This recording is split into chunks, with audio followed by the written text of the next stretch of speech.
la Biblia en el libro de Éxodo, capítulo 3. Y hoy por la mañana estuvimos compartiendo sobre lo que son una cristofanía y estamos entendiendo sobre lo que es una cristofanía y ver la diferencia en una teofanía. Así de que vamos a hablar sobre lo que es el ángel del Señor, que es lo que dice la Biblia. Y desde ahorita les digo que cuando se menciona el ángel del Señor, está hablando de Cristo, está hablando de Jesucristo prehumanado. Y según la mayoría de los eruditos concuerdan con esto, de que es Cristo hablando. Recuerden de que la palabra de Dios es Cristo. En el principio era el verbo, en el principio era la palabra era con Dios porque la palabra era Dios. Leemos la palabra en Éxodo capítulo 3, versículo 1 en adelante. Dice: apacentando Moisés las ovejas de Jetro, su suegro, sacerdote de Madián, llevó las ovejas a través del desierto y llegó hasta Horeb, monte de Dios. Y se le apareció el ángel de Jehová en una llama de fuego en medio de una zarza. Y él miró y vio que la zarza ardía en fuego y la zarza no se consumía. Entonces Moisés dijo: iré yo ahora y veré esta grande visión. ¿Por qué causa la zarza no se quema? Viendo Jehová que él iba a ver, lo llamó Dios de en medio de la zarza y dijo: Moisés, Moisés. Y él respondió: heme aquí. Y dijo: no te acerques, quita tu calzado de tus pies, porque el lugar en que tú estás, tierra santa es. Y dijo: yo soy el Dios de tu padre, el Dios de tu padre, Dios de Abraham, Dios de Isaac, Dios de Jacob. Entonces Moisés cubrió su rostro porque tuvo miedo al mirar a Dios. Dijo luego Jehová: bien he visto la aflicción de mi pueblo que está en Egipto, y he oído su clamor a causa de sus extractores, pues he conocido sus angustias. Y he descendido para librarlos de la mano de los egipcios y sacarlos de aquella tierra a una tierra buena y ancha, a tierra que fluye leche y miel, a los lugares del cananeo, del eteo, del amorreo, del fereceo, del heveo y del jebuseo. Hasta ahí. Vamos a hablar con el Padre. Señor, te damos gracias. Gracias por permitirnos, mi Dios, indagar, escudriñar tus escrituras, mi Dios. Que sea tu Santo Espíritu, mi Dios, que nos guíe a toda verdad, a toda justicia, mi Dios. Habla, revélanos a través de tu Santo Espíritu. Y nosotros, mi Dios, te pedimos, mi Dios, que nos ayudes, mi Dios, a ser obedientes y darte una respuesta de lo que tú nos estarás pidiendo, demandando.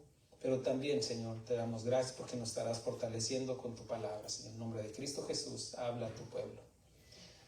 El ángel de Jehová habla de Dios mismo, como dice aquí, inclusive Moisés entendió que era, dice, porque él tuvo miedo porque miró a Dios. Entonces aquí reconoce Moisés que es Dios quien le está hablando. Habla de Cristo, quien es la palabra. Esto se conoce como una teofanía, una manifestación o una aparición de Dios mismo para interactuar con el ser humano. Y en este caso, Dios mismo, a través del ángel de Jehová, es quien está llamando a Moisés para una tarea en específico de libertar a su pueblo. Y veamos algunos puntos. Punto número 1, se manifiesta de una forma sobrenatural. ¿Por qué? Porque estamos viendo de que Dios se manifiesta y él ve una zarza, es como un arbolito, pero él lo ve a distancia, pero ve que está, no sé, tal vez pensaría un rayo lo quemó o algo, pero se acerca para indagar, para ver de que es una forma sobrenatural. Entonces, Dios primeramente se manifiesta de una forma sobrenatural y le habla de forma entendible, pero de forma sobrenatural. ¿Por qué? Porque él escucha la voz. Él está entendiendo de que le está hablando directamente a él, pero obviamente es una forma sobrenatural. Es como que si viéramos que de ahí sale una voz de esa planta, pues es algo sobrenatural, ¿no? Entonces, número 1. Número 2, le advierte que se detenga porque no son iguales. le revela su santidad. Dice, detente, porque la tierra donde estás, tierra santa es. Ahora, ¿qué significa esto? Esto habla de un temor cuando nos acercamos a Dios, de un temor reverente, por supuesto. ¿Por qué? Porque ¿se acuerdan cuando Pedro en la barca, cuando el Señor Jesús le dijo que fueran mar adentro para pescar? Y aunque ya no era hora para pescar, ya que habían tenido toda la noche para pescar, pero no habían pescado nada, Él le dijo, tira la red. Entonces dice que Él le creyó, dice, pues en tu nombre lo haré. Tira la red, y son demasiados peces. En ese momento Pedro se aparta de Jesús y dice, apártate de mí porque soy pecador, porque está reconociendo a Jesús en su santidad. Así también Moisés, al escuchar eso, identifica de que no son iguales. Dios le dice, detente, quítate las sandalias. Número 3, se presenta a Moisés y tuvo miedo de mirar a Dios. Por eso cuando se presenta le dice, no te acerques, quita tu calzado de tus pies, porque en el lugar en que estás, tierra santa es. Y se presenta y dijo, yo soy el Dios de tu padre, Dios de Abraham, Dios de Isaac, Dios de Jacob. ¿Por qué es importante de que se haya presentado? Bueno, porque imagínense, Satanás también hace, ahora sí que milagros, y puede hasta hablar. ¿Me explico? Bueno, la Escritura da testimonio de que va a hacer que una imagen hable en los tiempos de Apocalipsis. Entonces vemos cómo Satanás siempre imita, y aquí Dios le está haciendo claro y específico, yo soy el Dios de tu padre, el Dios de Abraham, de Isaac y de Jacob. Entonces Moisés cubrió su rostro porque tuvo miedo de mirar a Dios, supo identificar que era Dios. Número 4, Dios se revela la causa y el propósito de su manifestación. Dijo luego Jehová, he visto la aflicción de mi pueblo que está en Egipto y he oído su clamor a causa de sus extractores, pues he conocido sus angustias. Sin duda, hoy en la mañana compartía esto de que Dios siempre va a poner la balanza a su favor, a favor del que es menospreciado, del que es afligido. Y obviamente que aquí está hablando después de los 400 años que Dios había garantizado a Abraham de que su pueblo iba a estar como esclavos en una nación. Y obviamente se cumplió, entonces ahí es cuando ya Dios los escucha. Ahora, ¿de qué serviría estar en una aflicción y no clamar a Dios? Porque aquí dice que Él escuchó su clamor. Hubo un momento, sin duda a lo mejor clamaron antes, pero se tenía que cumplir el tiempo establecido por Dios. Y quiero que lo vea y entienda de que hay situaciones o hay ocasiones en las cuales nosotros estemos pasando por una situación en la cual, bueno, Dios tiene sus tiempos. Esta semana pasada yo compartía que todo tiene su tiempo, en el que nos enseña el libro de Eclesiastés. Tiempo de vivir, tiempo de nacer, tiempo de morir, tiempo de aquello. Porque Dios establece los tiempos y Él no se rige a través del tiempo personal o el tiempo cronos de nosotros. Él tiene sus tiempos, y en sus tiempos, en sus dispensaciones, había determinado que el pueblo hebreo estuviera como esclavo 400 años. Ahora, tenía que cumplirse el tiempo, pero también el pueblo tenía que clamar. Es como nosotros estar sufriendo, y ¿de qué serviría sufrir y no clamar, no buscar el rostro de Dios? Ellos clamaron, y no solamente eso, sino que Dios le está revelando a Moisés el propósito de su manifestación, porque he escuchado el clamor de mi pueblo y he descendido para librarlos de la mano de los egipcios y sacarlos de aquella tierra, y le da el objetivo, igual el propósito. ¿Qué es lo que va a hacer? Los va a sacar de aquí, pero los va a llevar a una tierra, a la tierra prometida. Perdón. Ahora, esto se conoce como una teofanía. ¿Qué es una teofanía? Una manifestación de Dios en el Antiguo Testamento. Ahora, eso fue en el Antiguo Testamento. En el Nuevo Testamento, El escritor de Hebreos dice que Dios nos ha hablado había hablado a través de a los padres por los profetas, pero ahora nos ha hablado a través de Cristo. Él es la palabra y ese verbo se encarnó. Él es la palabra viva y activa. Ahora, ya después que le revela, también le revela quién es Él, porque ya en el versículo 14, primero le dice, bueno, voy a ir y me van a preguntar quién eres. Él primero le dice, diles que soy yo. El pueblo me va a preguntar quién eres tú, y dice, tú diles que yo soy, te envió. Aquí es donde revela su nombre. Él respondió, respondió Dios a Moisés, yo soy el que soy. Y dijo, así dirás a los hijos de Israel, yo soy, me envió a vosotros. ¿Qué es esto? De que esa teofanía se está poniendo el nombre, el yo soy. Cuando dice esto, el yo soy, aquí habla de que el yo soy habla de que el que se sostiene por sí solo. El ángel de Jehová, Dios mismo, se iba a manifestar con milagros y prodigios, con mano poderosa por medio del poder de teofanías. Ahora, las teofanías era una manifestación, es como sombras y figuras del que había de venir. Algunas ocasiones se manifestó en una teofanía o en una cristofanía para interactuar con las personas. Por ejemplo, en el ángel, por ejemplo, en un soldado. En una ocasión, un soldado se le apareció a Josué. También en otras ocasiones, en un resplandor, cuando Isaías vio la gloria de Jehová, entonces tuvo temor también.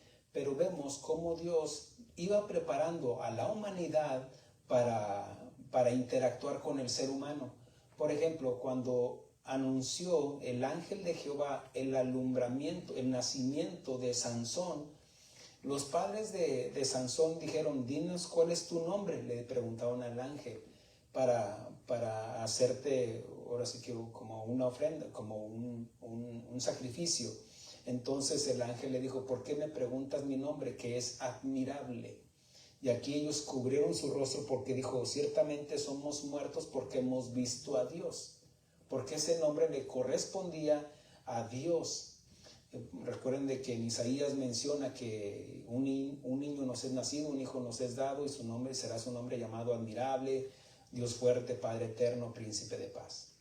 Ahora, ese era en el Antiguo Testamento. Ahora en el Nuevo Testamento es esa palabra que se encarnó en Cristo Jesús. ¿Por qué? Porque Cristo es eterno. Jesús obviamente fue concebido de una forma sobrenatural a través del Espíritu Santo en el vientre de María, pero nació de una forma natural, como cualquier bebé, nació como cualquier ser humano. Ahí habla de que sí tuvo un principio, Jesús sí, y Jesús sí tuvo una madre, María, pero es herético decir que María es la madre de Dios, es la madre de Jesús. Y aquí tenemos que entenderlo, de separarlo. ¿Por qué? Porque si decimos que es madre de Dios, entonces vamos a decir que Dios es creado. Y no. Dios ya era antes de María. Dios ya era antes de la fundación del mundo. Dios ya era antes, porque Él es el principio, Él es el alfa y el omega. Él no tiene principio, Él no tiene fin. En otra manifestación, en una cristofanía, también se presenta como Melquisedec, que no tiene padre, no tiene madre, no tiene genealogía. ¿Por qué? Porque está hablando de Cristo. Así como nos dice el Señor Jesús, que Él es el alfa y el omega, Él no tiene principio y no tiene fin. Ahora, por eso tenemos que entender esto sobre lo que es una cristofanía y una teofanía. Por ejemplo, el ángel de Jehová, Dios mismo, se iba a manifestar con milagros y prodigios, con mano poderosa por medio de sus teofanías. Por ejemplo, cuando Dios le dijo a Moisés, dijo, ¿no? ¿Qué tiene? Le dijo, tú vas a ir, te vas a presentar con los israelitas y les va a decir, yo soy, me envió. Y no me van a creer. Y Dios le pregunta, ¿qué tienes en tu mano? Es una vara. Dijo, lánzala. Y esa vara se convirtió en una culebra. Entonces, una serpiente, y usted sabe la historia. Bueno, aquí habla de otra teofanía. La vara se convierte en algo sobrenatural. Y es la vara donde representa el poder de Dios. Por ejemplo, la vara de Moisés, que habla de una teofanía, cuando él decía, oraba, alzaba la vara para que se manifestara lo sobrenatural. Por ejemplo, el granizo y fuego que descendió cuando puso la vara en el río Nilo y se convirtió en sangre. Cuando usó la vara para que se abriera el mar, no era la vara en sí, era el poder de Dios en la vara. Por eso se conoce como una teofanía, que manifiesta el poder de Dios. Ahora, ¿qué diferencia habría en esa vara a otras varas? Pues nada, en realidad nada. De madera, si le buscan, era madera. ¿Qué era lo que hacía la diferencia? Bueno, lo que hacía la diferencia era el poder de Dios en la vara. ¿Qué es lo que hace la diferencia en nosotros? El poder de Dios en nosotros. Por ejemplo, una persona puede decidir, ya no voy a tomar, aunque es alcohólico empedernido, de esos que no dejan ni siquiera que la cruda llegue y le siguen tomando y le siguen tomando. Entonces, pero no puede, y pasan a ser esclavos de aquel a quien obedece, dice Pablo. Entonces, ¿cómo es que una persona que ni siquiera fue a Alcohólicos Anónimos, que ni siquiera recibió terapia, que ni siquiera recibió una desintoxicación de su cuerpo, ahora dejó la bebida y ahora predica la palabra de Dios? ¿Cómo se puede entender? Es el poder de Dios en uno. Así también la vara, lo que hacía la diferencia de esa vara a otras muchas varas, entiéndase la vara, el bastón de Moisés, era el poder de Dios en esa vara. Ahora, no solamente, ahí estaba el poder, pero de nada serviría. Imagínense, tal vez otra persona agarraría esa vara en el nombre de Jehová y que se parta este mar. Pues no iba a funcionar. ¿Por qué?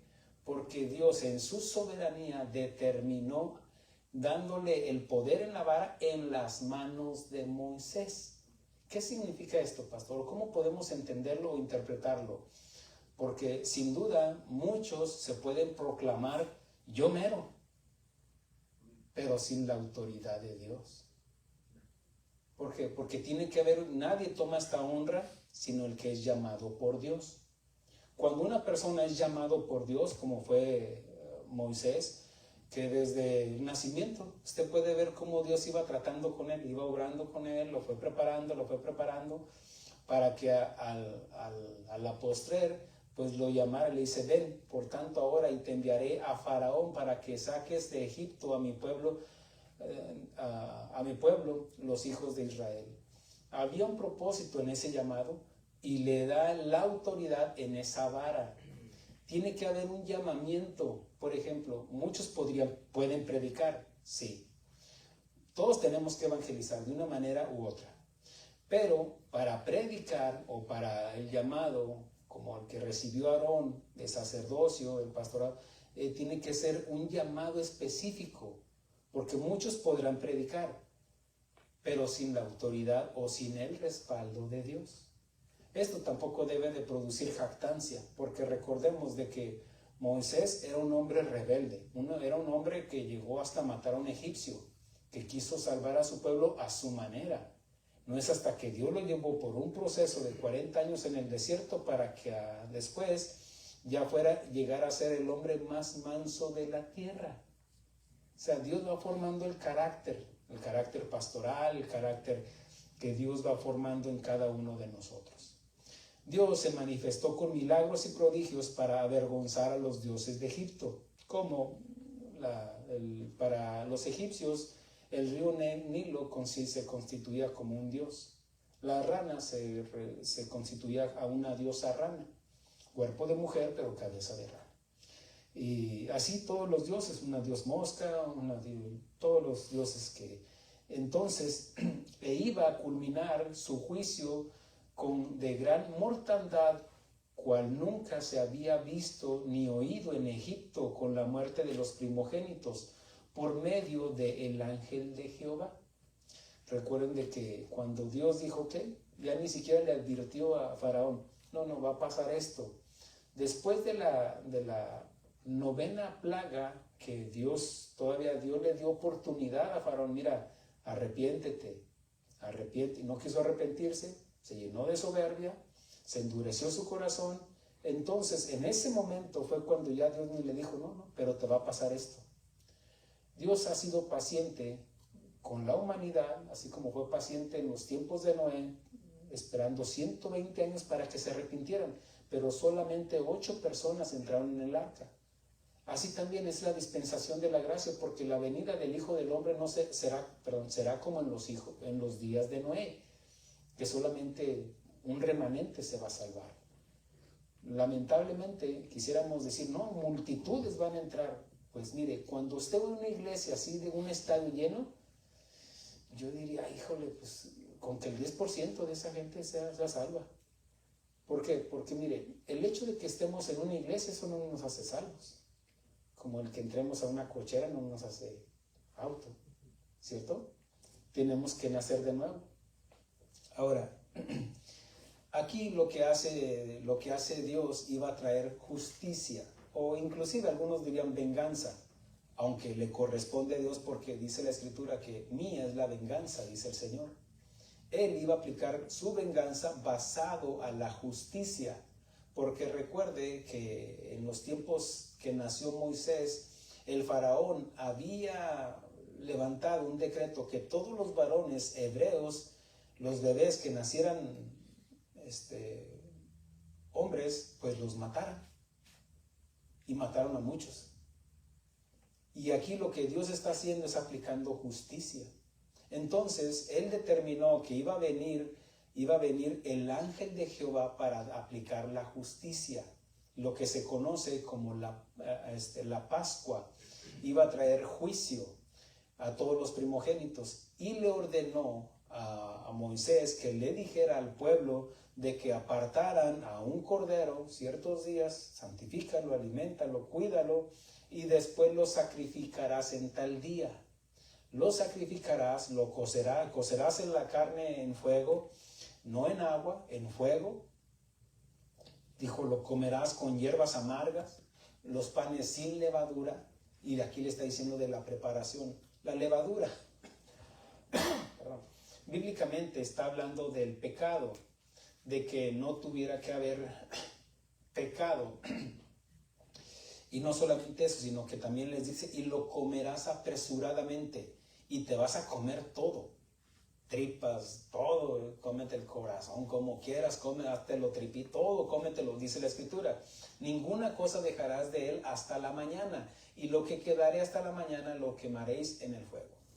Y comerás así, ceñido vuestros lomos, vuestro calzado en vuestros pies, y vuestro bordón en vuestra mano, y lo comeréis apresuradamente. Es la Pascua de Jehová. ¿Por qué le dice que tenían que comerlo? No como para, imagínense, ya a la hora de la cena está hablando de que pues ya estás hasta en chanclas, ya te sientas a la mesa ya para descansar después de la jornada del trabajo, pero no, dice, no, aquí vestido, como que si apenas vas a salir a trabajar, como que si apenas va a empezar tu faena. Entonces dice, y lo comerás apresuradamente. Dice, calzado vuestros pies y vuestro bordón en vuestra mano. ¿Qué significa esto? Preparándote como que si vas a salir fuera, como que si vas a salir. Dice, vuestro bordón en vuestra mano, y comeréis apresuradamente, es la Pascua de Jehová. Dios ordena la Pascua de Jehová para salvarles del juicio a su pueblo en ese momento, y después ordena la celebración de la fiesta perpetuamente para que no la olviden. De hecho, ya más adelante, en el mismo capítulo 12 de Éxodo, les dice, mira, lo vas a comer así y lo vas a celebrar cada año. Y le dice cuántos días tienes que preparar el pan sin levadura, o sea, limpiar todos los instrumentos que uses para preparar la comida, Y eso lo hacen los judíos hasta el día de hoy. Donde quiera que estén, deben de celebrar la Pascua, así como para ellos está establecido. Es un llamamiento, es una orden perpetua. ¿Qué significa esto? Para siempre. Y cuando hacen eso lo hacen porque ellos no creen en el Nuevo Testamento. Porque el Nuevo Testamento ya no nos habla de sombras y figuras, sino del que había de venir. ¿Quién? Cristo Jesús, quien es el Cordero de Dios que quita, erradica el pecado del mundo. Cuando se manifiesta Cristo y Él consuma el mandamiento del sacrificio y la expiación de su sangre, y nosotros creemos en la sangre de Cristo, esa sangre es aplicada a nosotros, los creyentes y cristianos ya nacidos de nuevo, para que cuando nosotros ya venga la muerte, nosotros no descendemos al Seol. La Escritura nos enseña que en ese momento, dice, yo soy la vida y la resurrección, el que cree en mí, aunque esté muerto, vivirá. Y el que cree en mí no morirá eternamente. Nosotros no morimos, nos mudamos, porque en el momento que un cristiano genuino muere, en ese momento ya es cuando, así como le dijo el que estaba a la izquierda en la cruz, le dijo, hoy mismo estarás conmigo. Amén. Así de que si usted es cristiano, relájese, no se preocupe. Ahora, Dios ordena la Pascua para salvar a ellos del juicio. Ellos obedecen y toman esa Pascua del Señor. Ahora, quiero decir esto, de que los judíos siguen haciendo esta celebración porque es una celebración ceremonial. Recuerde que en la ley se aplica en 3 secciones. La ley civil, la que les ayudaba, la ley mosaica, lo que Dios ordenó de cómo nos debemos de llevar unos con otros, como vecinos, como parientes, eso se llama ley civil. Después viene la ley ceremonial, la que se usa, cómo se debe de usar, cómo nos debemos de presentar en el templo, cómo hacer los sacrificios, todo lo que era para los judíos. Y la Pascua era una celebración ceremonial. Y ya después está la ley moral, lo que son los 10 mandamientos, que siguen vigentes hasta el día de hoy. Ahora, ellos, al no aceptar a Cristo Jesús como el Salvador, ellos siguen estando en el Antiguo Testamento, lo que es la Torá, lo que es el Antiguo Testamento. Obviamente que hay algunos judíos mesiánicos, judíos que se aceptaron a Jesús como el Mesías, como el Hijo de Dios, como los apóstoles, los 120 que estaban en el aposento alto y todos los demás que se convirtieron en el primer día de Pentecostés, el día de Pentecostés, cuando se predica el Evangelio. Ahora, cuando los que ahorita en este momento, los judíos que siguen en esa celebración, es porque no han aceptado a Cristo, porque para nosotros los cristianos, Pablo dice, para nosotros, dice, nuestra Pascua es Cristo, porque Él cumple todo lo que es la Pascua. Él es el pan, Él es el Cordero de Dios, Él es el fuego, Él es todo, hermanos. Él es aún así las hierbas amargas, porque mirar el amor de Dios y la severidad de Dios habla de lo amargo, me explico, para nosotros, pero al final pues tiene un sentido. ¿Por qué? Porque la palabra de Dios confronta, hermanos, y es algo amargo para nosotros en nuestra condición humana. Ahora, ellos obedecen, toman la Pascua del Señor y salen al otro día. Dios cumple su promesa, los saca de Egipto, los lleva por el camino más largo, dice la Escritura, para que no se regresaran. Dios dice, y los lleva para encontrarse de frente con el mar Rojo. Y el faraón a sus espaldas, detrás de ellos para matarlos. Recuerde que después faraón se arrepiente, pone aranceles, quita aranceles, pone aranceles. Bueno, y después de que los deja ir, después sale a perseguirlos. Se arrepiente y ahí va su soberbia, su obstinación, ahí va detrás de ellos. Dios se manifiesta nuevamente en una teofanía por medio de la vara de Moisés para abrir el mar en 2 partes y que cruzarían en tierra seca. Y ellos cruzan.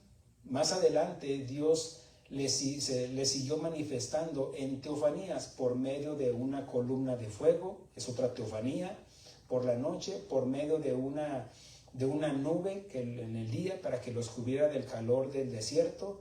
Así como dice en Éxodo 14:19, dice: y el ángel de Dios que iba delante del campamento de Israel se apartó e iba en pos de ellos, y asimismo la columna de nube que iba delante de ellos se apartó y se puso a sus espaldas. ¿Por qué? Porque cuando ellos llegaron ahí al frente al mar, detrás de ellos venía el faraón. Pero cuando ellos llegaban ahí, dice que el ángel de Jehová los iba guiando.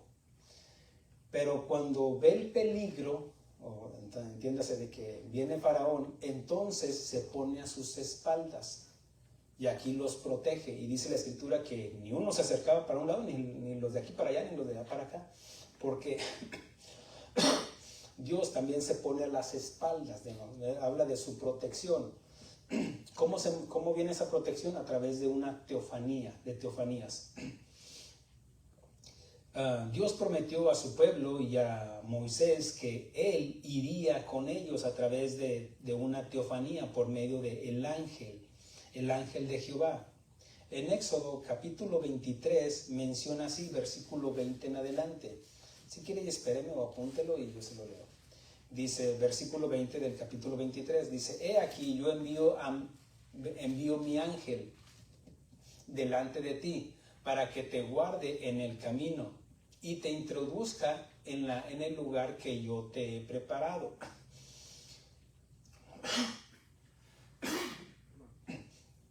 Guárdate delante de él y oye su voz. No le seas rebelde, porque él no perdonará vuestra rebelión, porque mi nombre está en él. Por si en verdad oyeres su voz e hicieres todo lo que yo te dijere, seré enemigo de tus enemigos y afligiré a los que te afligieren. Versículo 23 dice: pero si en verdad oyeres su voz e hicieres todo lo que yo te dijere, seré enemigo de tus enemigos y afligiré a los que te afligieren. Porque mi ángel irá delante de ti y te llevará a la tierra del amorreo, del eteo, del fereceo, del cananeo, del heveo y del jebuseo, a los cuales yo haré destruir. Gracias. También Dios se manifestaba por medio del maná. Recuerda de que el maná era el pan que descendía del cielo para alimentar a su pueblo. Es el pan que descendió del cielo. Y Jesús dijo: ustedes, vuestros padres, comieron el maná, mas yo soy el pan de vida. Es otra teofanía. Por una parte, el que no come de mí no tiene vida eterna.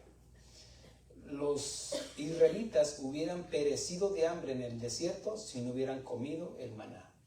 También menciona la escritura de que Él era la peña, aquí es otra cristofanía, donde Él se manifestaba a través de la peña que les daba agua. El Señor Jesucristo dijo: yo soy el agua viva. Si le dijo a aquella mujer: si bebes de esa agua vas a volver a tener sed. Yo soy el agua viva. Entonces, también dice que, igual lo menciona el Nuevo Testamento, que Él era la peña, quien los seguía, quien les proveía agua. También menciona que todas esas manifestaciones eran sombras y figuras del que había de venir, Cristo Jesús. Ahora, no quiero decir que haya sido fácil para ellos, porque para nosotros podríamos decir: ¿cómo no le creyeron a Dios ahí en el desierto? Pero es que póngase en lugar de ellos. A nosotros, con que no completamos la renta, ya nos anda. O qué sé yo, una gripa o una enfermedad, buscamos a todos menos a Dios a veces.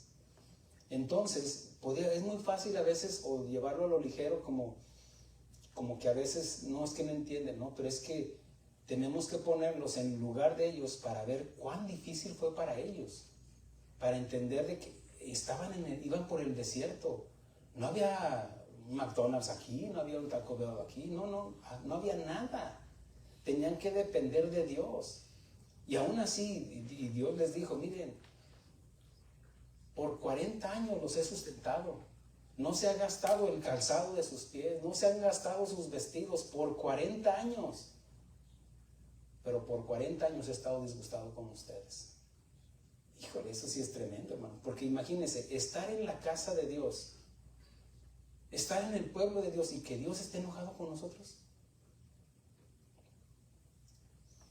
Dice uno de los salmos, no sean rebeldes como vuestros padres en el día de María, que me tentaron.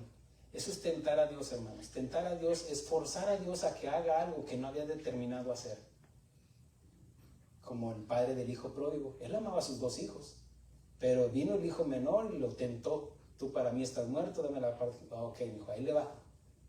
Yo se lo iba a dar cuando ya fuera grande, cuando ya fuera un hombre, usted ya se hubiera, lo quiero ahorita, ándele pues. Forzó al padre para que le diera la herencia. Denle la herencia al muchacho. El pueblo de Israel tentó a Dios por cuando decían, queremos carne. Quiere carne, denle carne al niño. ¿Y qué pasó? Bueno, así le fue. Por eso no quiero decir que haya sido fácil para ellos. De hecho, algunos no entraron a tierra prometida por incrédulos. Y aquí es donde vamos a ir aterrizando esto a nuestro diario vivir para tomar estas lecciones, porque recuerde que el Antiguo Testamento nos habla de lecciones que vivió el pueblo de Israel para que nosotros ahora las podamos aplicar. Hubo etapas, hubo lugares, hubo situaciones donde murieron miles de personas. Mire, por ejemplo, Éxodo. O sea, por la soberbia de un hombre murieron todos los primogénitos de Egipto. O sea, todo eso se escribió para nuestra enseñanza. ¿Y de qué serviría estar en la iglesia y no entender? Por eso, tenemos que entender de que hay algunos que ya habían sido librados del juicio de ahí de Egipto, y que Dios los llevó, los libró y los hizo cruzar el mar. Y después, estando en el desierto, miren, hago una pausa para mostrarle la obra de Dios en nosotros. El pueblo de Dios clamó por una situación, clamó por la situación que estaba viviendo la esclavitud de su pueblo ahí en Egipto. Un esclavo es aquella persona que pierde su pertenencia, su voluntad. Y nosotros éramos esclavos del pecado. Nada de que no vas a ir a tomar, vas a ir a tomar, y órale. ¿Por qué? Porque el pecado nos había vencido ya, hermanos. Entonces éramos esclavos del pecado.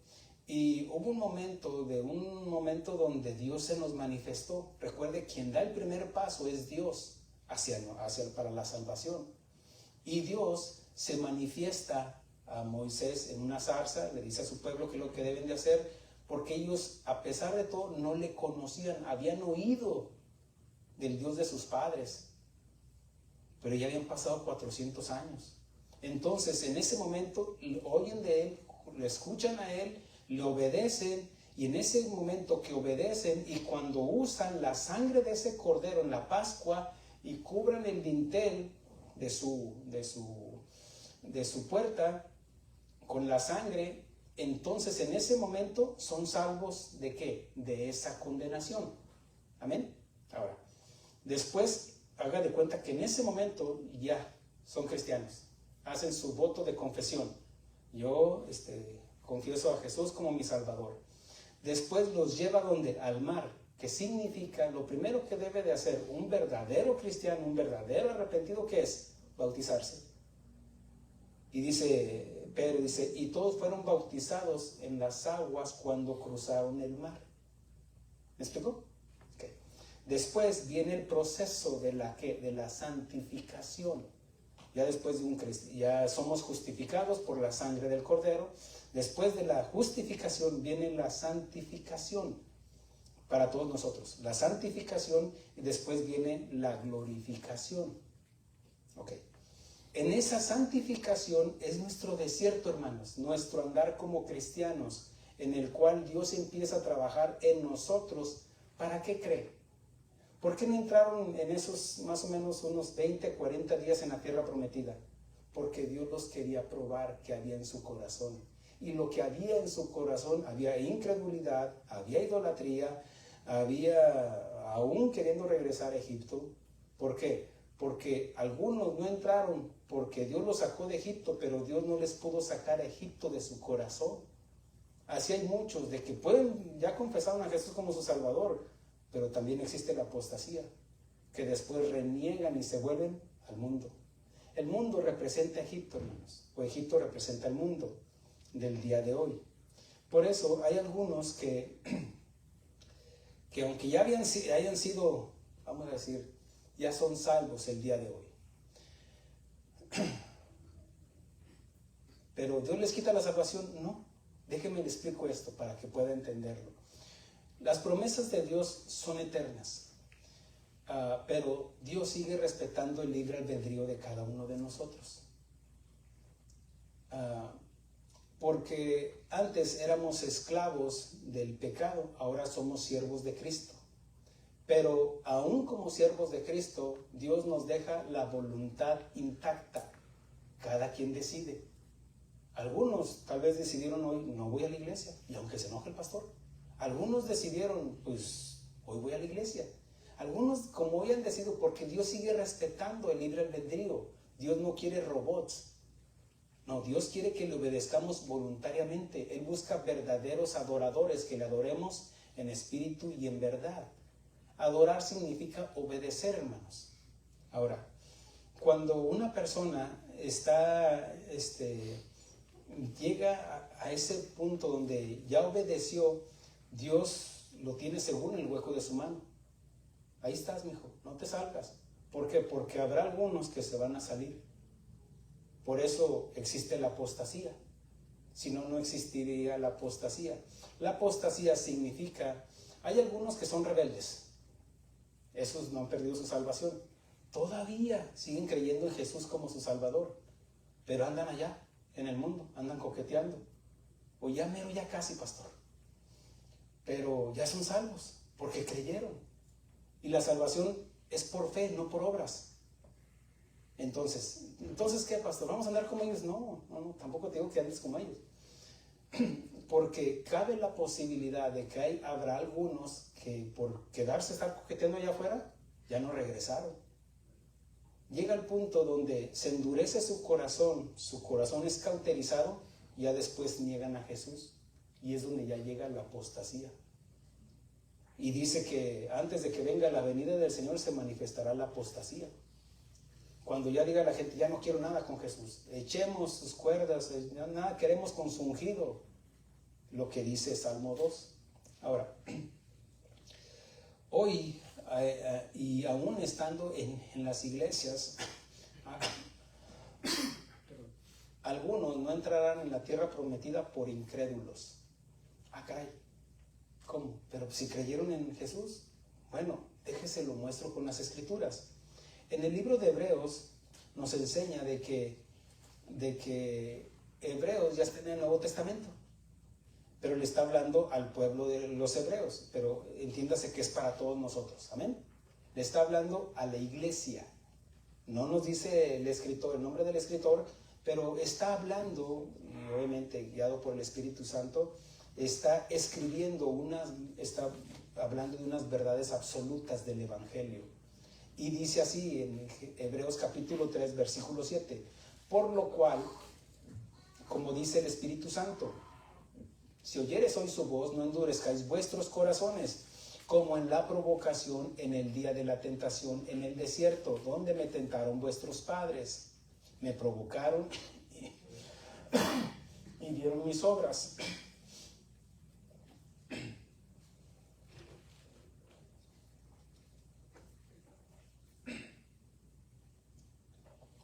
Donde dice, donde me tentaron vuestros padres, me provocaron y vieron mis obras 40 años, a causa de las cuales me disgusté contra esa generación y dije, siempre andan vagando en sus corazones, en su corazón, y no han conocido mis caminos. Por tanto, juré en mi ira, no entrarán en mi reposo.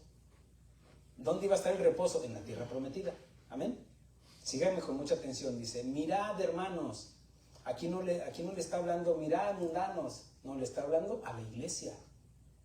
Mirad, hermanos, que no haya en ninguno de vosotros corazón malo de incredulidad para apartarse del Dios vivo.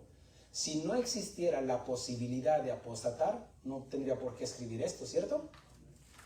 Entonces se entiende de que sí existe la posibilidad de que algunos pierdan su salvación.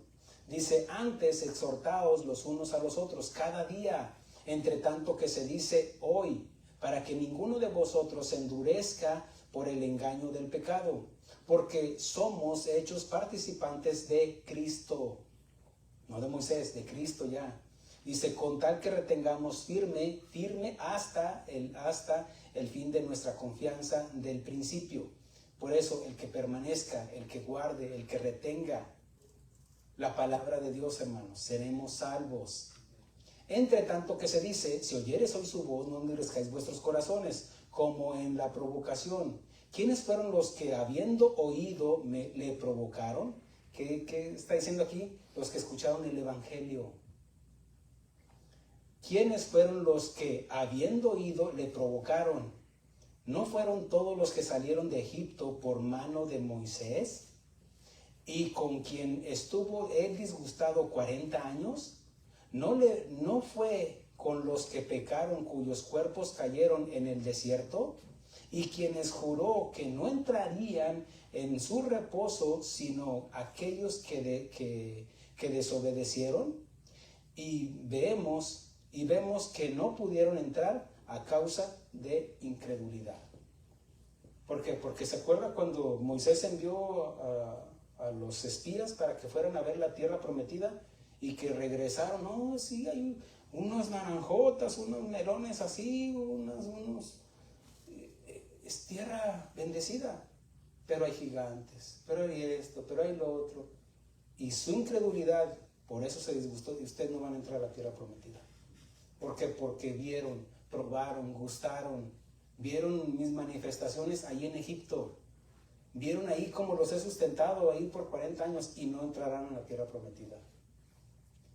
¿Por qué algunos, estando en la iglesia, tal vez desde que nacieron, crecieron con sus padres y creen que son cristianos? Porque no hacen, porque no toman, porque no dicen, pero nunca le entregaron su corazón a Dios.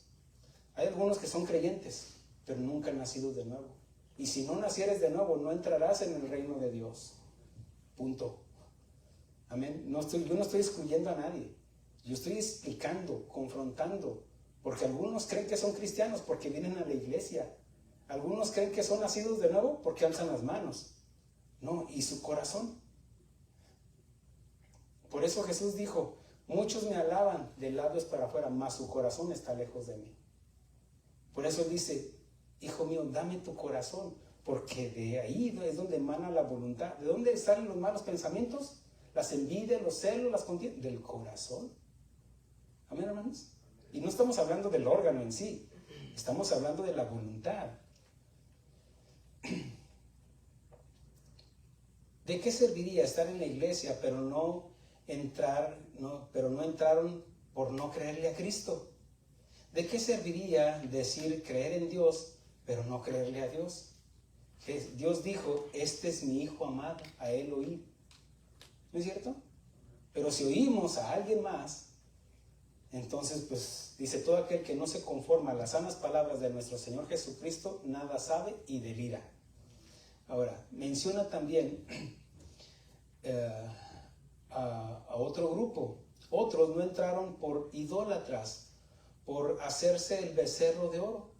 Cuando salieron ellos y Dios llamó a Moisés para darle los 10 mandamientos, dice que cuando regresó, vio que había una fiesta en la cual habían hecho un becerro de oro. Y la gente estaba ahí danzando, estaban en orgías, según algunos estudiosos, porque dijeron, estos son tus dioses que te sacaron de Egipto. ¿Se imagina? Eso es quebrar el corazón a Dios. Yo creo que Dios se cruzó de brazos. ¿Dónde estaban esos dioses? Yo no conozco ningún Dios y ahora me están rebajando a una imagen, a un buey que come hierba, dice un salmo. Dios se enojó y descendió fuego de Dios, empezó a consumirlos a todos. No fue hasta que Moisés intercede por su pueblo y dice: hey, los que son de conmigo, vénganse para acá. Los que no, pues ahí y vino fuego de Dios y los consumió. Murieron miles idólatras. Eso sí es de temblar, hermanos. Ahora uno dice: no, la idolatría de las imágenes. No, idolatría es todo aquello que pongas en obstáculo en tu relación con Dios. Puede ser tu trabajo, puede ser tu celular. Todo aquel que ama a padre, madre, a hijos más que a mí no es digno de mí. Eso es idolatría también. El dinero es idolatría también, cuando hay avaricia, ¿sí? Porque el dinero es neutral. Es todo lo que pongamos en nuestra relación personal con Dios. Otros no entraron a la tierra prometida por rebeldes con Dios y con el líder Moisés, como Coré, Datán y Abiram, que junto a sus familias y los simpatizantes de ellos se rebelaron.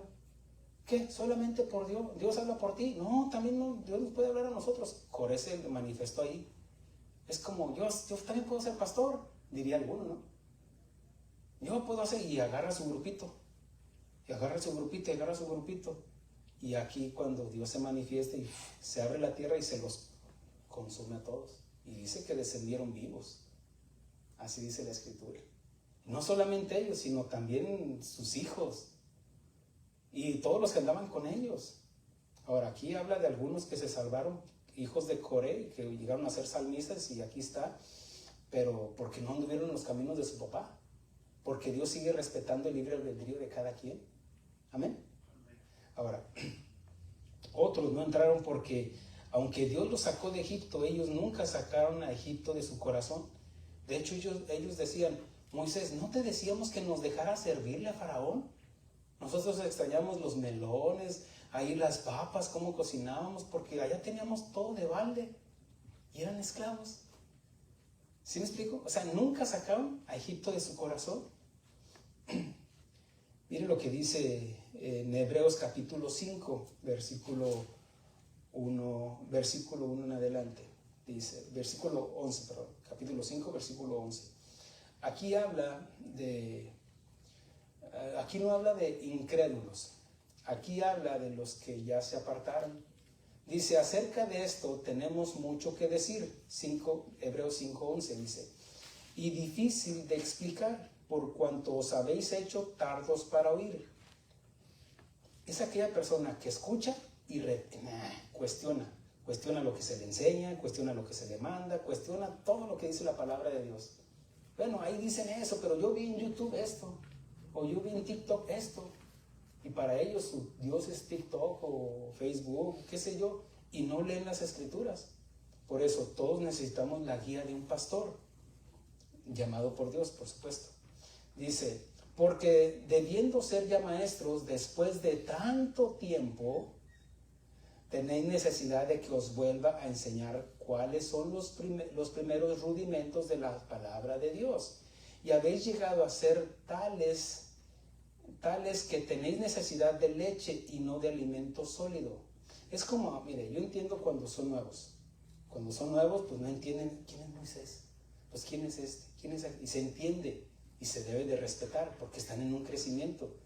A los bebés no les podemos decir: abra su Biblia y lea. Pues no saben leer. ¿Me explico? No les puede decir: a ver, ¿cómo es ese ribeye? Pues no, estás desperdiciando ese corte de $50. Aprovechalo. No, es que no puede digerirlo.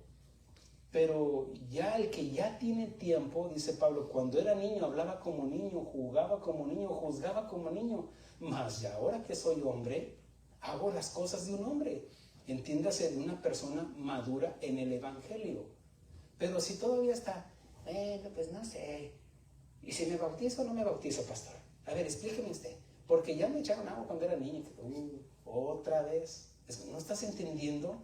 Ya deberías ser tu maestro. Es aquellos que se resisten, y no porque no entiendan, sino porque no quieren entender, que es otra cosa. Porque hay personas que obviamente se les tiene que explicar, con todo respeto, con manzanas, porque tal vez no tuvieron una educación qué sé yo, previa o leer, pero algunos que ni siquiera leen y entienden lo que dice la palabra de Dios, porque su palabra no es comida ni bebida, sino es palabra, espíritu y verdad. Entonces, las personas que entienden, pues gloria a Dios y aleluya, pero hay algunas que entienden, pero se resisten, se endurecen. No, a ver, y el Big Bang, a ver, y los monos, y esto y aquello, y empiezan a... Pues de ahí nos sacó el Señor, ¿no es cierto? De la necedad estoy hablando. Dice, y todo aquel que participa de la leche es inexperto en la palabra de justicia, porque es niño, y se entiende. Pablo acusó a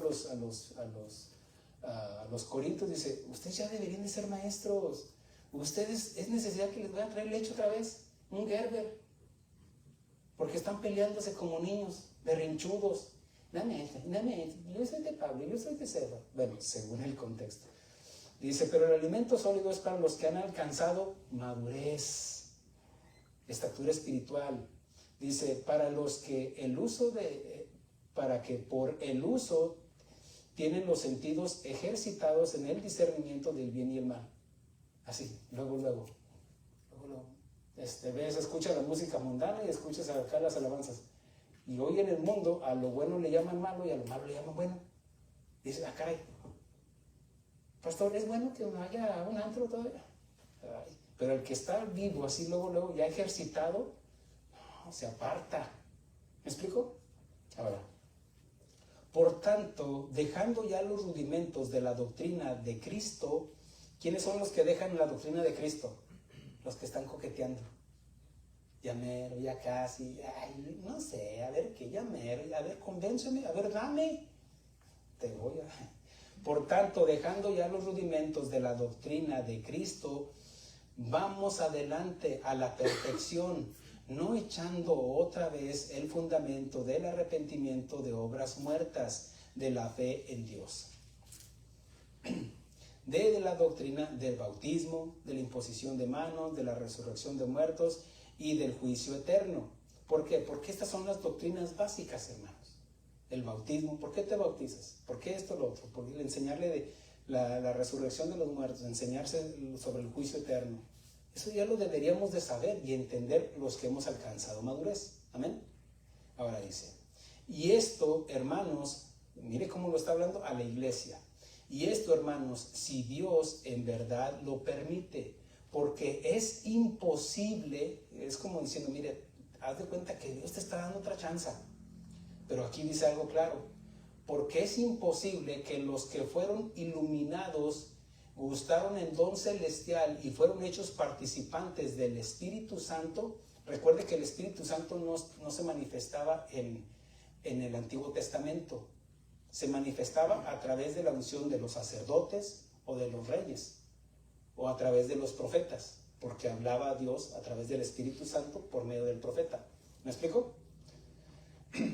Pero el Espíritu Santo ya está hablando después del sacrificio de Cristo, el día de Pentecostés, porque después del sacrificio de Cristo, ahí se manifestó el Espíritu Santo para venir a quedarse con nosotros ya. ¿Ok? Es algo bien importante, ¿eh?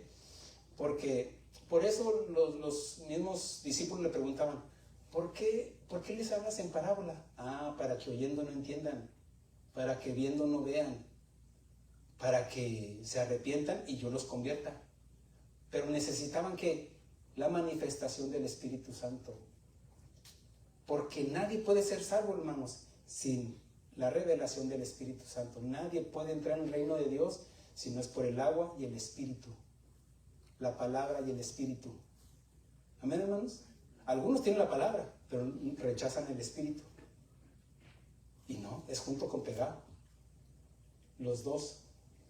Él es la palabra. Dios es quien da la salvación. El agua es la palabra. Y el Espíritu Santo, por eso habla de la Trinidad, hermanos. Los tres son necesarios. Por eso dijo Jesús, os conviene que yo me vaya, para que el Espíritu Santo venga y los convenza de pecado, de justicia y de juicio. ¿Cuándo los convenció? El día de Pentecostés. Ya habían creído en Jesús, como quien dice, ya eran salvos, pero no iban a poder entender todo el evangelio o todo lo que les había dicho, porque dijo, os enviaré el Consolador y Él les recordará todo lo que les he dicho. ¿Me estoy explicando? Entonces, ahora, por eso dice, porque es imposible, hermanos, que los que una vez fueron iluminados, ¿qué quiere decir? Revelados del Espíritu Santo y gustaron del don celestial y fueron hechos participantes del Espíritu Santo. Una persona inconversa no puede gustar, palpar, saborear la esencia del Espíritu Santo. Tiene que haber sido una persona salva. ¿Amén? Okay. Póngame atención aquí en esto, dice. Y asimismo gustaron de la buena palabra de Dios y los poderes del siglo venidero. Y dice, y recayeron. ¿Quiénes? Los que ya eran salvos. Porque una persona que está allá afuera sigue siendo inconversa, ¿cierto? Ellos no recaen, ellos están caídos. Pero el que ya fue salvo y que recae, ¿por qué recayó? Porque salió voluntariamente, no porque Dios lo está empujando, no, Dios quiere que todos seamos salvos. ¿Me estoy explicando, hermanos? Ok, dice, y así mismo gustaron de la palabra de Dios y los poderes del siglo venidero y recayeron, sean otra vez renovados para arrepentimiento, crucificando de nuevo para sí mismos el Hijo de Dios y exponiéndole a vituperio.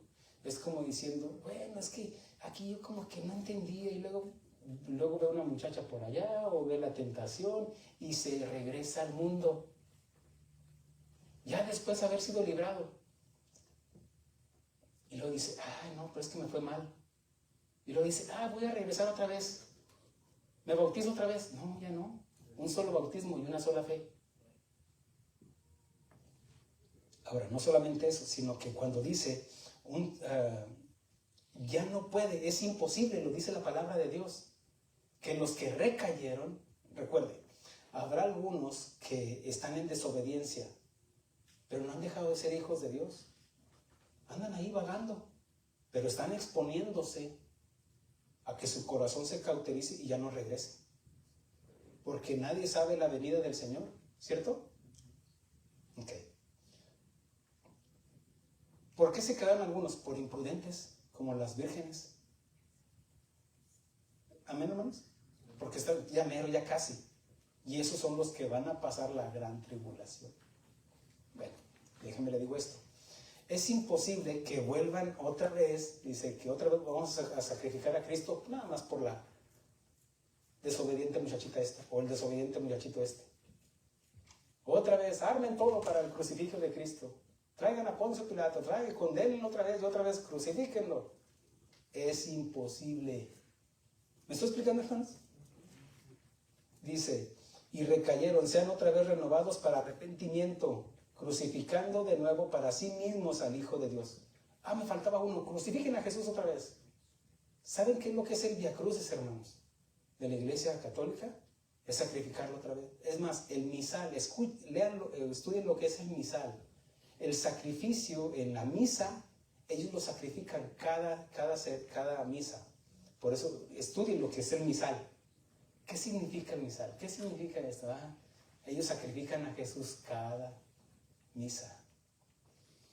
Ahora,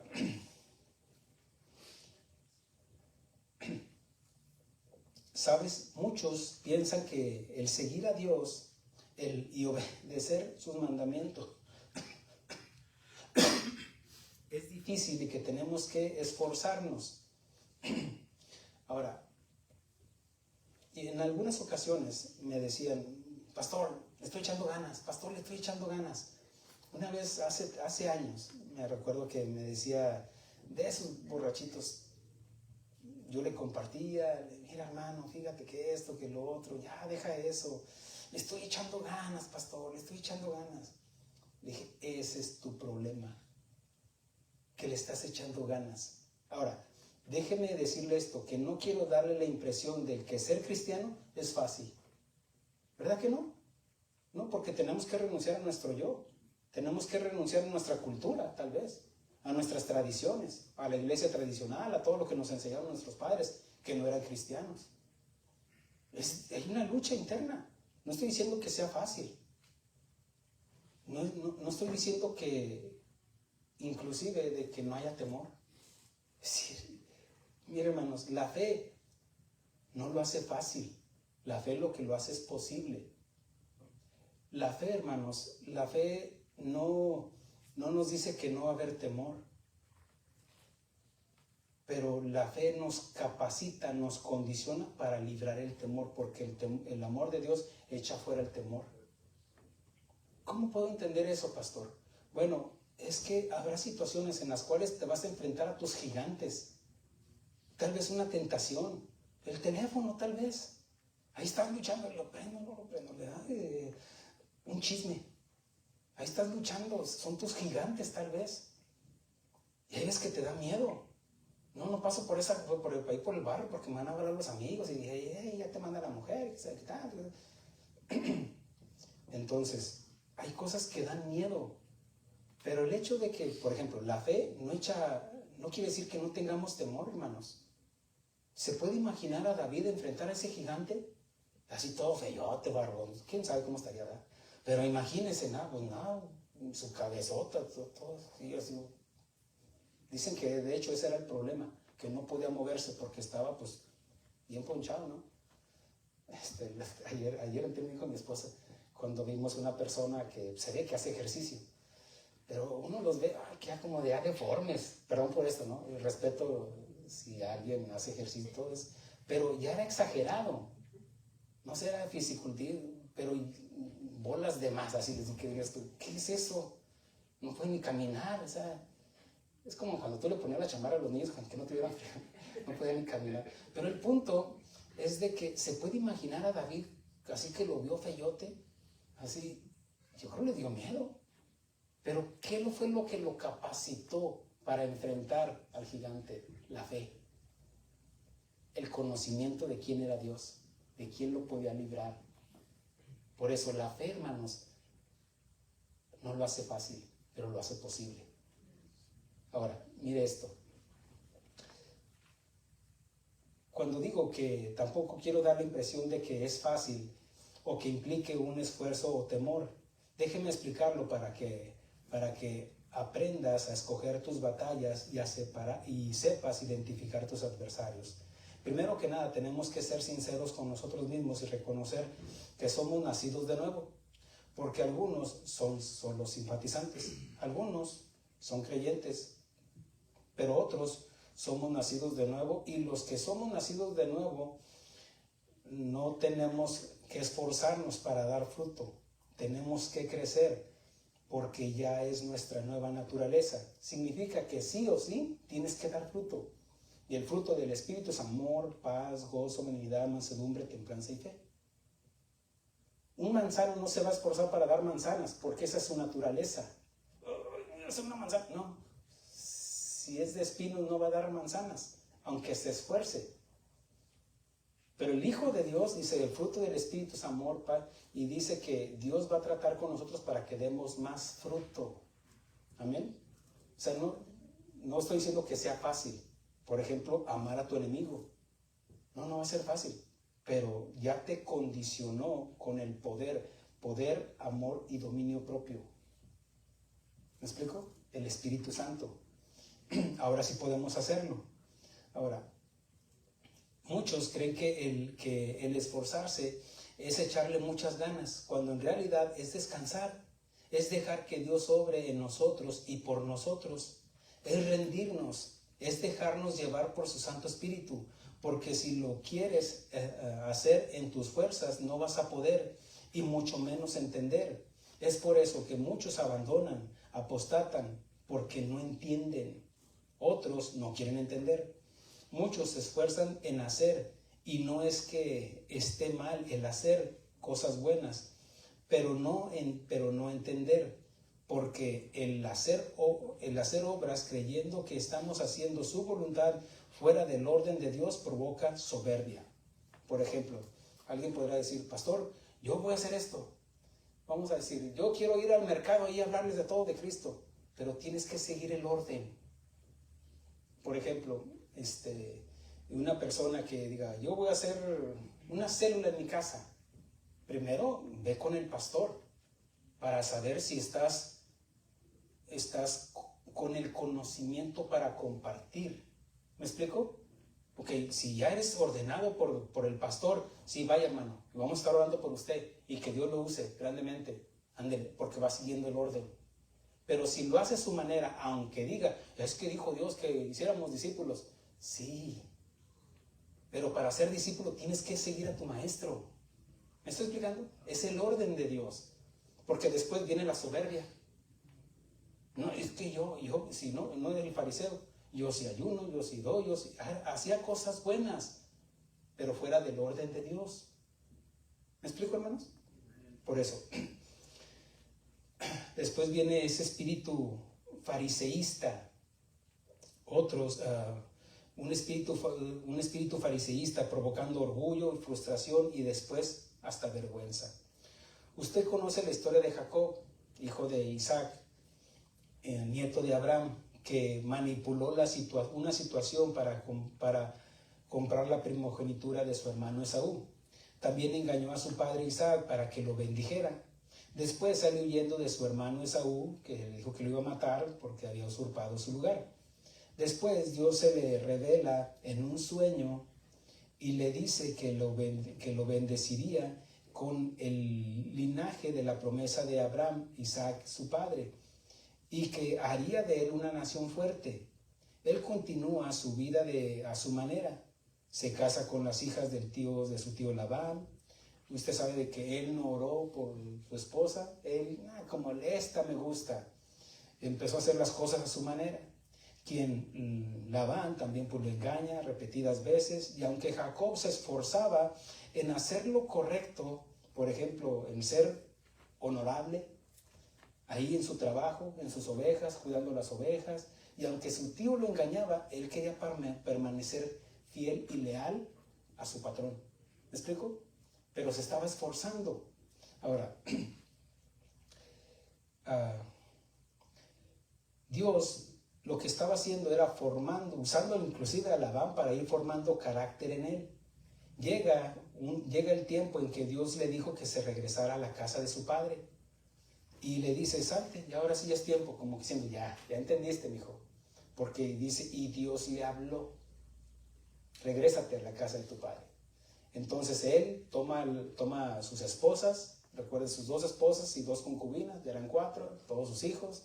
Entonces ya se los va llevando en el camino, pero para hacer eso tiene que engañar a su suegro.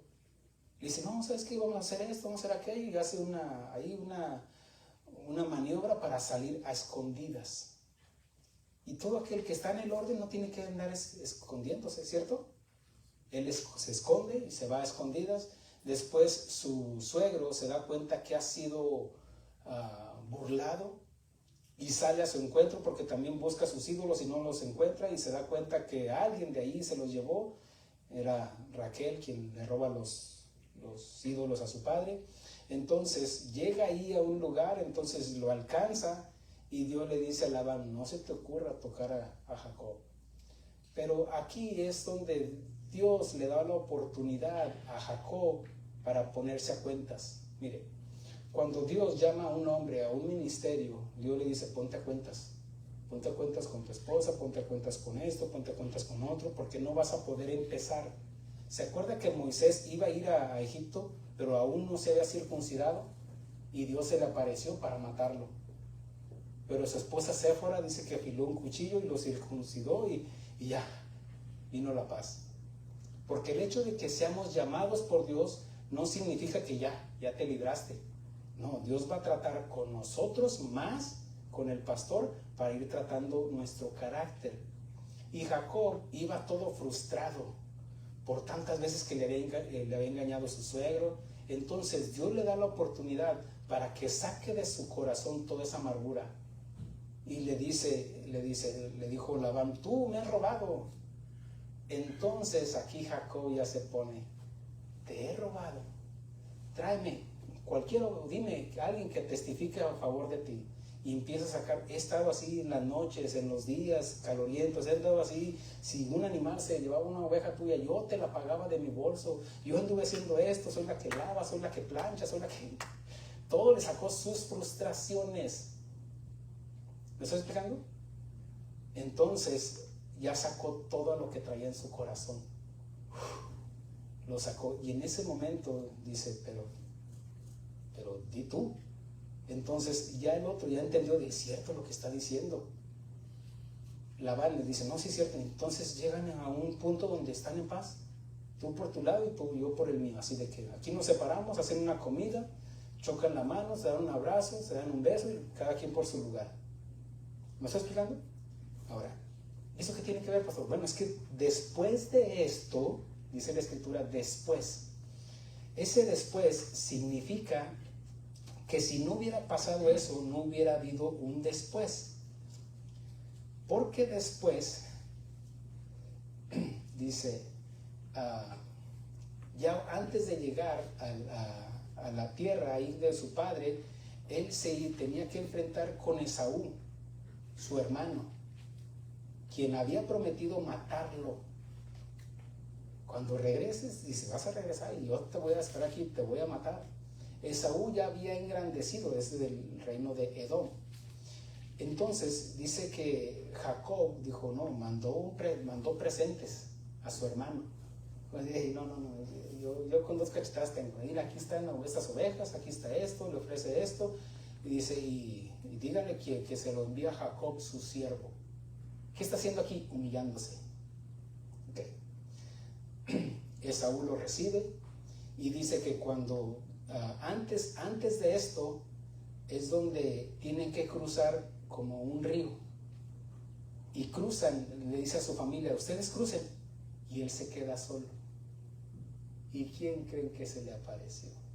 Dice la escritura en Génesis capítulo 32 versículo 22, y se levantó aquella noche y tomó a sus 2 mujeres y sus 2 siervas y sus 11 hijos, pasó el varón de Jacob. Y dice, los tomó pues e hizo pasar el arroyo a ellos y a todos los que tenía. Así se quedó Jacob solo y luchó con el varón con él un varón hasta que rayaba el alba. Y cuando el varón vio que no podía con él, tocó en el sitio del encaje de su muslo y se descoyuntó el muslo de Jacob mientras con él luchaba. Y dijo, déjame, porque raya el alba. Y Jacob le respondió, no te dejaré si no me bendices. Y el varón le dijo, ¿cuál es tu nombre? Y él respondió, Jacob. Y el varón le dijo, no se dirá más tu nombre Jacob, sino Israel, porque has luchado con Dios y con los hombres y has vencido. Entonces Jacob le preguntó y dijo, declárame ahora tu nombre. Y el varón respondió, ¿por qué me preguntas por mi nombre? Y lo bendijo allí. Ok, pastor, ¿qué significa esto? Bueno, de que aquí Jacob, aquí vemos al ángel de Jehová en una cristofanía nuevamente, una manifestación de Cristo preencarnado en la persona de este varón, donde le dijo que había luchado con Dios y con los hombres y has vencido. Pero ¿cómo es que venció si salió descoyuntado? Pregunta. Porque se humilló delante del ángel de Jehová. En Oseas capítulo 12 versículo 3 y 4, hablando del mismo episodio, dice así: en el seno materno tomó por el calcañal a su hermano y con su poder venció al ángel. Okay. Está hablando de Jacob, porque cuando eran mellizos en el vientre de su madre que nacieron, dice que se agarró del calcañal de su hermano. Ahora, y luego dice, y con su poder venció al ángel. Okay. Y dice, y venció al ángel y prevaleció, lloró y rogó en Betel. Le halló y allí habló con nosotros. ¿Qué significa? Una persona que vence, que gana, no va a rogar, ¿cierto? Es una pregunta, ¿no? Porque vamos a decir que está el confrontamiento. Jacob dice, yo vencí, pero lo que hizo es de que salió descoyuntado y salió llorando y salió clamando, salió rogando. ¿Por qué saldría rogando si ganó? No, salió rogando porque como venció a Dios, venció primero venció a Dios y a los hombres. ¿Por qué? Porque hablando de su humanidad, venció su yo. Y lo que hizo vencer a Dios es cuando se humilló. Uno diga, no, si salió ganoso ahí, salió. No, entiéndelo. Tú no vas a vencer a Dios, ni modo que le vayas a ganar a Dios. ¿Cómo venció a Dios? Cuando se humilló. Porque Dios, así como el hijo pródigo, venía de regreso humillado, bañado en lágrimas, reconociendo su falta. Y el Padre fue movido a misericordia. Así también el ángel de Jehová fue movido a misericordia porque él estaba luchando con su yo, Jacob estaba luchando con su yo, estaba luchando con Dios. Es que me gusta esto, pero quiero obedecerte. Me gusta hacer esto otro, pero quiero obedecerte. Estaba luchando internamente. Y ahí en ese momento reconoció y entonces se humilló y rogó y lloró. Eso es lo que mueve a Dios, hermanos. Él se humilló delante del ángel de Jehová. ¿Quién era el ángel de Jehová? Cristo.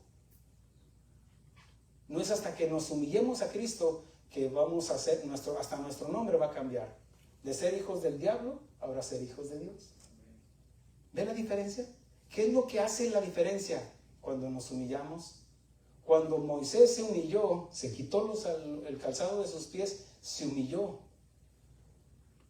Cuando Moisés, ¿de qué le serviría la vara si no se humillaba y reconocía y le pedía a Dios, Dios, ayúdame, estoy aquí? Y le dijo Dios, ¿qué tienes en tu mano? ¿Por qué clamas a mí? Tienes el poder, tienes la autoridad ya. ¿Me estoy explicando? Pero se humilló.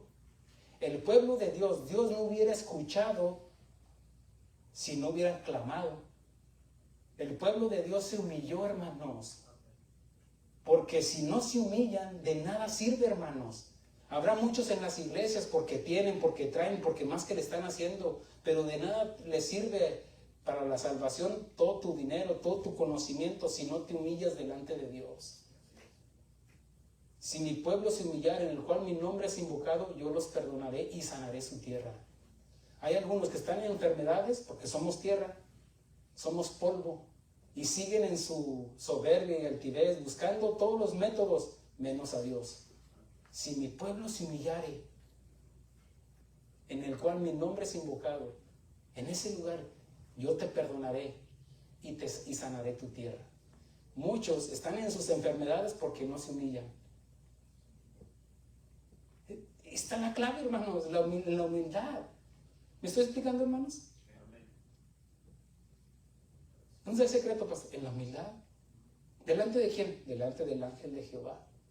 Delante de la palabra de Dios. Delante del Dios mismo. Amén, hermanos. Póngase de pie. Con esto vamos a despedir a nuestros hermanos. Perdón por el tiempo, ya 1:23 minutos. Dios les bendiga y Dios les guarde. Bendiciones.